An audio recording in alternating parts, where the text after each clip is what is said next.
What you need to concentrate on is your journey becoming a person who is comfortable with the ask at the end. Everything before that is a conversation. Everything.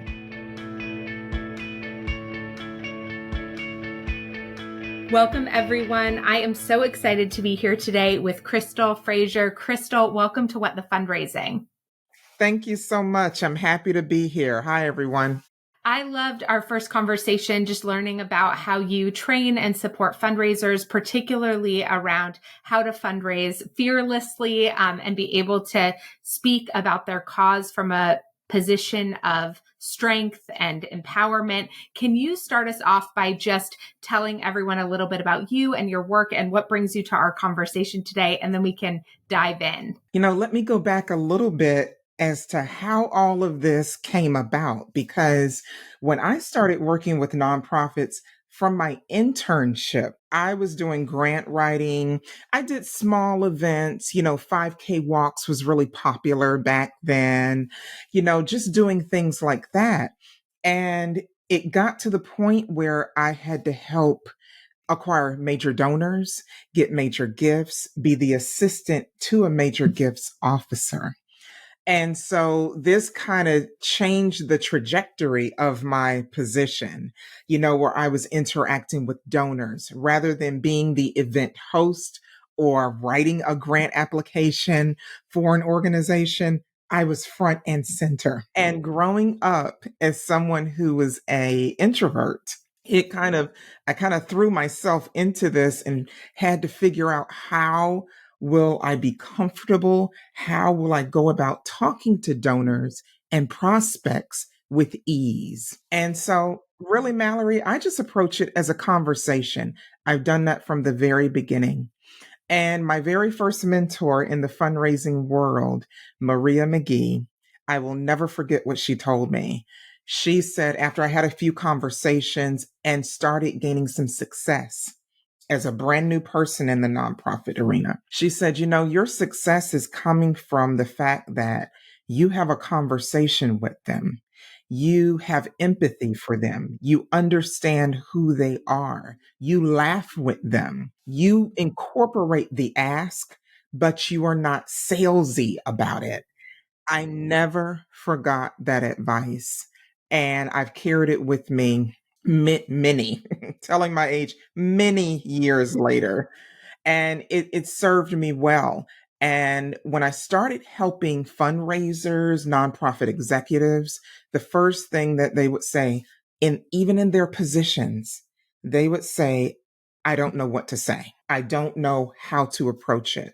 I get nervous. It is a natural human fear that we have to speak in front of people, and it takes practice. And that's why I say fundraising without fear, speaking without fear, because I had so many clients at first, and then just colleagues and peers coming to me and saying, how do I do this? And so that part of my business, it was born out of that. Wow. Okay. So there's so much of what you said that I just want to double click on and dive in.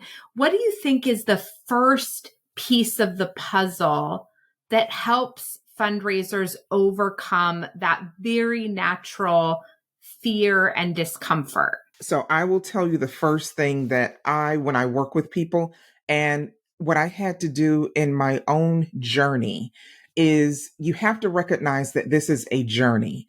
This is not so much a destination, because when you are working in the fundraising sector, most of us have benchmarks. I remember how that feels, that you have to meet certain benchmarks. You have to have some type of success, and I understand that. And so when I stopped concentrating on the numbers and having it stress me out, and concentrate more on my natural personality. I have a little bit of introvert in me. I always will, I believe. But then there's this extroverted part. I take both of those and use them to my advantage. The reason for a lot of my success is I research how people think, how they act, what makes them want to give, and also just having it as a natural conversation, letting it flow. So I would say the first piece of advice I would give someone is to, I understand that you have goals. I get it. And you have deadlines. You have campaign goals. What you need to concentrate on is your journey into becoming a person who is comfortable with the ask at the end. Everything before that is a conversation. Everything. It's a conversation, and to treat it that way. Yeah. Okay. So, what do you think? This sort of ties into what we're talking about here. You said that piece of feedback that you got early on about how you're never salesy. And I have this sense or feeling that we become more salesy kind of the more uncomfortable we actually are. And like almost that it brings out this performative nature inside of us, or we're so sort of uncomfortable with the ask that it almost makes us a little bit more like disingenuous, and then it comes across as even salesier. Can you talk to me about how you think about that, or help folks address that if it is coming up for them? Sure. And that's a good point because you're relating it to when we are uncomfortable, we automatically go into sales mode. The reason we do is because we don't know what to say next. I am a person, I always work with what I am going to say next.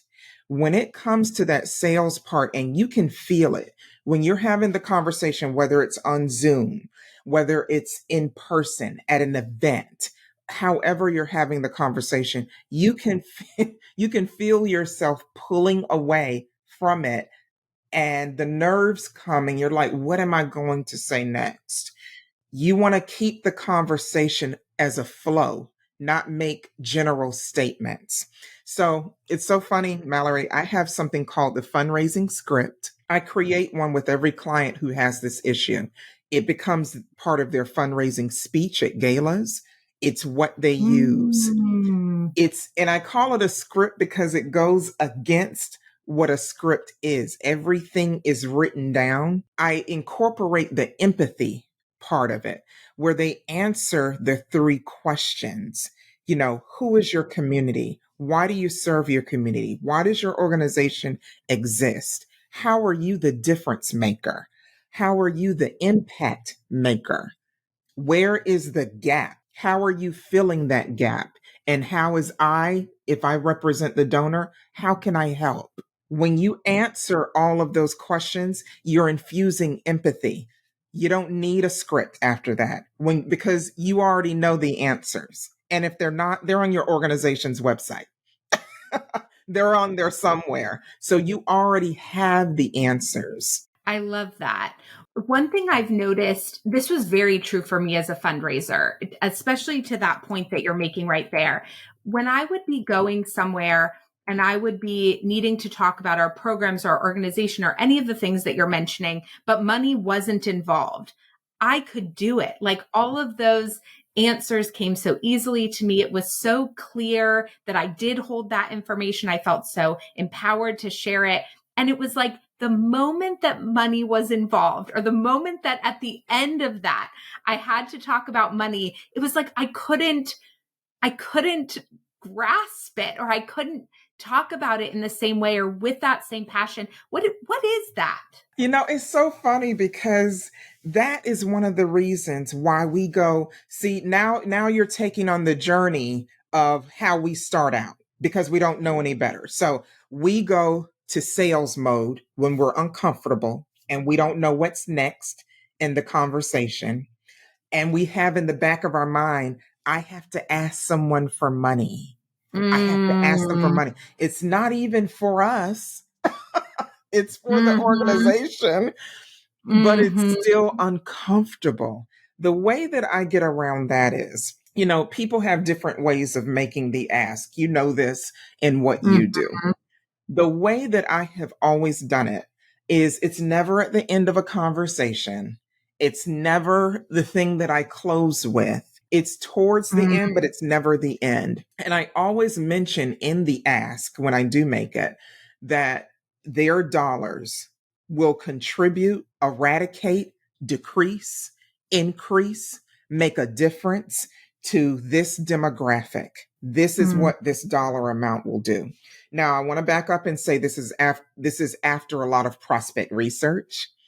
I've done my due mm, diligence in what they usually give, so this is after the fact. But I always bring it back to how it's going to make a difference, because that's the mm, reason you're asking, to make a mm, difference. So it seems less salesy, and then you still have the empathy in there, mm, because you're either pulling from a testimonial, a client, or one of your programs.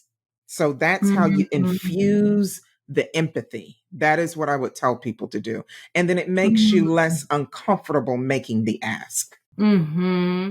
Right, because you're not like disconnected from the donor in that moment. You're presenting the opportunity through the lens and their orientation to it. So it doesn't feel like I'm over here wanting this thing and my goal is to convince you to do that thing, as opposed to, and this is what I talk a lot about in my work too, around alignment. When that alignment is there, great fundraising is not an ask, it's an offer. It's saying, like, I see you caring a lot about this thing, wanting to make this impact in our community. I have an opportunity to do exactly that. Do you want to hear more about it? Exactly. It leads them. See, you're leading them, because I notice a lot of new fundraisers, they will make stop statements. They'll make a statement. Mhm. Well, we need your ask to do XYZ. And then they'll Mm, wait for the response. What you just said, you're leading them. It has to be, mm, the donor's having a journey just like you are in this conversation. mhm, It is an experience, and you get to kind of map and outline their experience. You want their experience to be your framework for the entire conversation, the ask, your fundraising speech, whatever it is. It's all mm. leading them on a journey to the ask, but you want to keep going. So I love the way that you did that. Okay, so I have this other place where I think we're likely very aligned in how we teach and talk about fundraising, which is the idea of sort of asking permission to move to the next stage of the relationship or even the conversation. Like you were saying that before, like we have in the back of our head this idea that we're going to ask for money, and it sort of convolutes our whole ability to have a real conversation because we have that in the back of our head.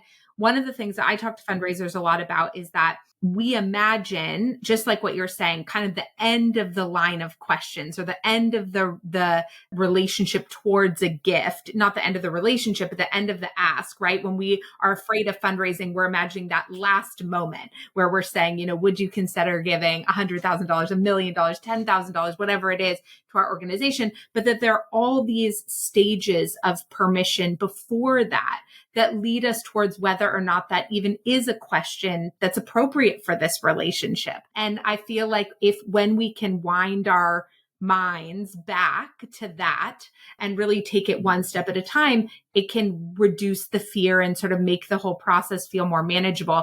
I'd love your like insight and thoughts around that. Yes, that's a great point, because when you are having the conversation with a prospect, by the time I sit down, whether it's in front of a computer, on a phone, or in person, I have done my research. And a lot of people say, well, what is prospect research? You are researching what the potential donor, has given before in other organizations, hopefully like yours, your competitors. I even have Google alerts for donors, just for donors that I have worked with, when they're in the news, when they're in the social pages, if you will, for that particular area. Most metroplexes have local social pages. You will see the donors in there. You will see them in annual reports. So I gather all of that information. And then I start to formulate a plan of, okay, how is this donor going to react if I ask this question? So remember, Mallory, when I said the questions that you ask in the fundraising script? Where's Mm-hmm. how do you fill the gap? How do you serve your community? All of that. When you Mm-hmm. receive answers to those very important questions, you prolong the conversation, by giving your opinion that represents the organization. So if you're telling them how you serve the community through your mission and your vision, they have a question about it, then you counter that with proof, facts, Mm, testimonials, stories that you can mm, infuse in that conversation. All of this is going back to empathy. Empathy, mhm, empathy, empathy. It's going back to infusing the empathy so you won't be a salesman, saleswoman when you get in front of the mhm, donor. Okay. So mhm, all those questions that I talked about, the gap, community, demographic, how do you serve, all of that, you are prolonging the conversation by telling them how you do it and also putting your facts in there. If anything's going to be salesy about your pitch, the ask, the only thing you want is the facts, your figures, your statistics. That part can be mundane, can be salesy because it is what it is. Great statistics speak for themselves, but all the other parts of the conversation, it has to flow. The way that it flows is with empathy. Yeah. Okay. There's so many things that you're saying. I'm trying to pick which direction that I want to go in because I so appreciate how you're talking about all of this.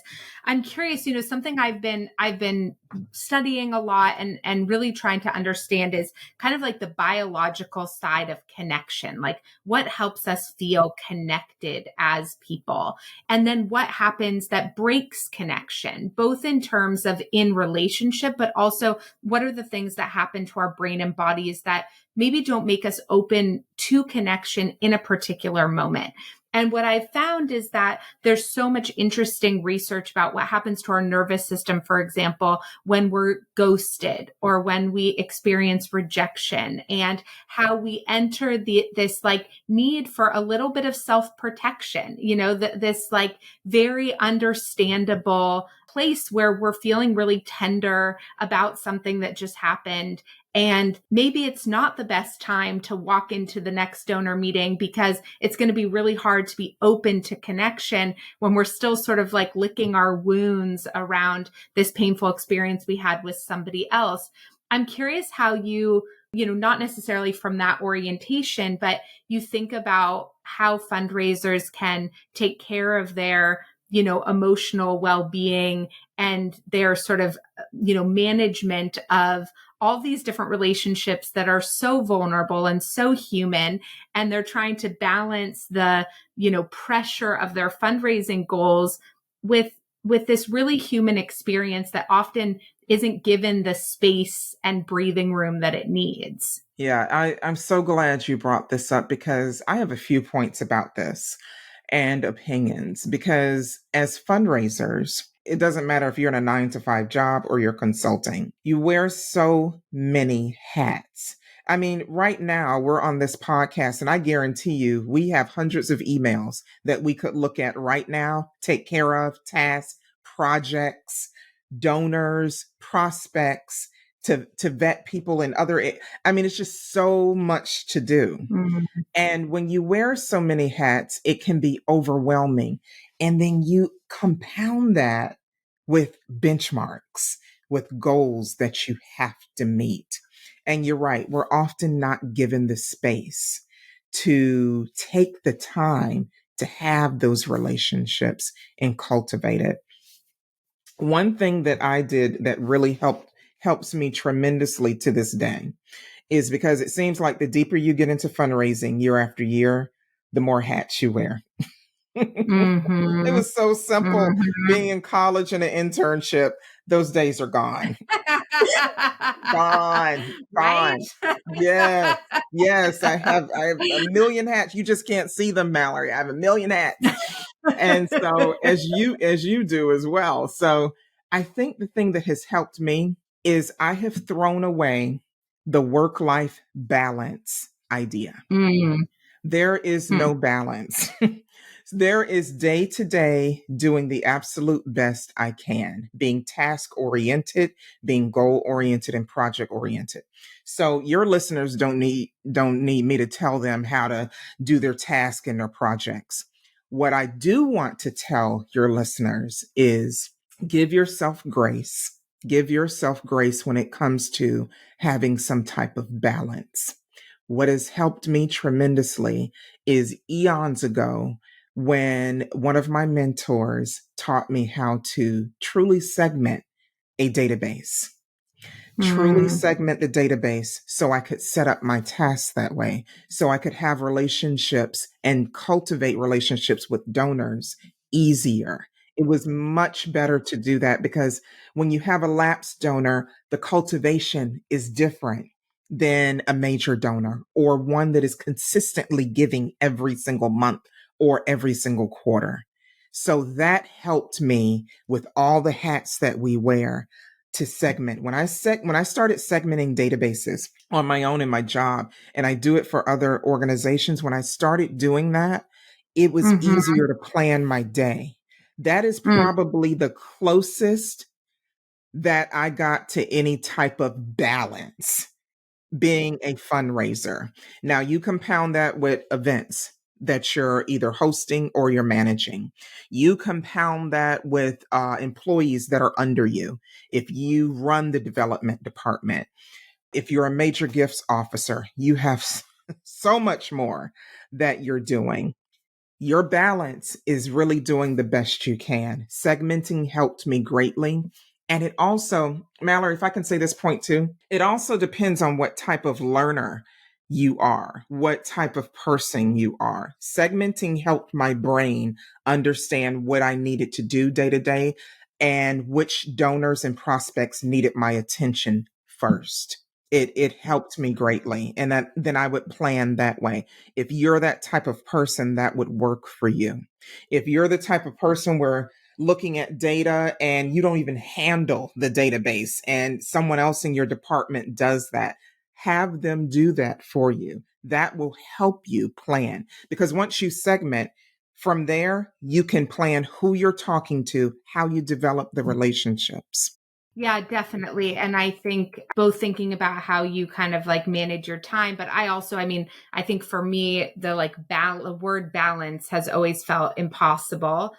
But I use the word for myself, at least synergy, right? That I want to feel in alignment in all of the work that I do, that I want to feel synergy between the different things that I'm working on. Mhm. And that I think feels truly more regulating for my nervous system when as opposed to balance, which feels impossible. I feel like I'm always failing. And then I'm just sort of like shooting all over myself about, how unbalanced I am. I really appreciate what you said. Okay. I know we're almost out of time. What question have I not asked you that I should have asked you about all of this? Well, you know what? I am going to add to what you just said Mm, because I love the synergy part. And it's so funny because I have several people in my family named Joy or Joyce, some mm, derivative of the name. My mother's name was Joyce.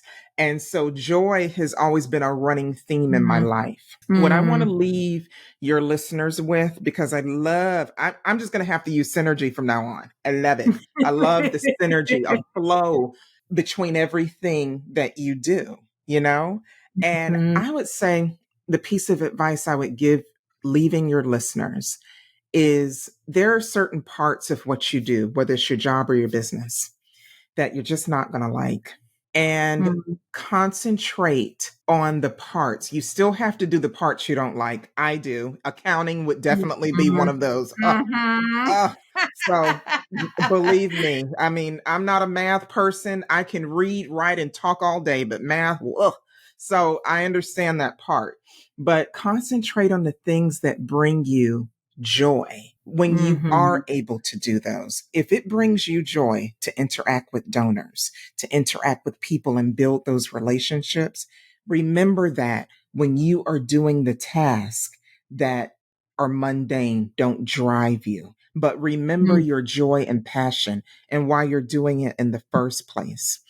You know, in my business, just like a nonprofit organization, I have a mission, and my mission is to change a life, a perspective, or a company.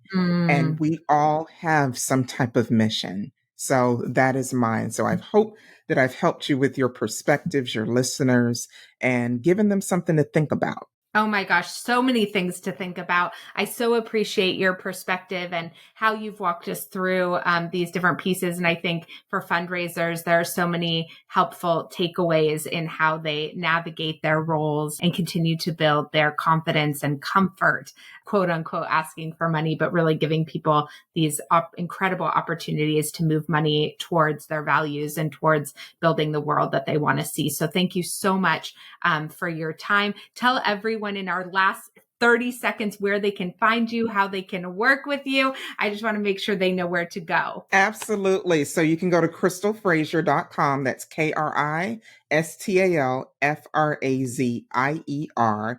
I am closed for consulting until November. So I will start taking consulting clients in November. I speak all the time. I absolutely love speaking in webinars and also have an assertive ask fundraising system. And so that is also on kristalfrazier.com that you can use for your colleges, your sales teams, and your development teams. It makes your work easier.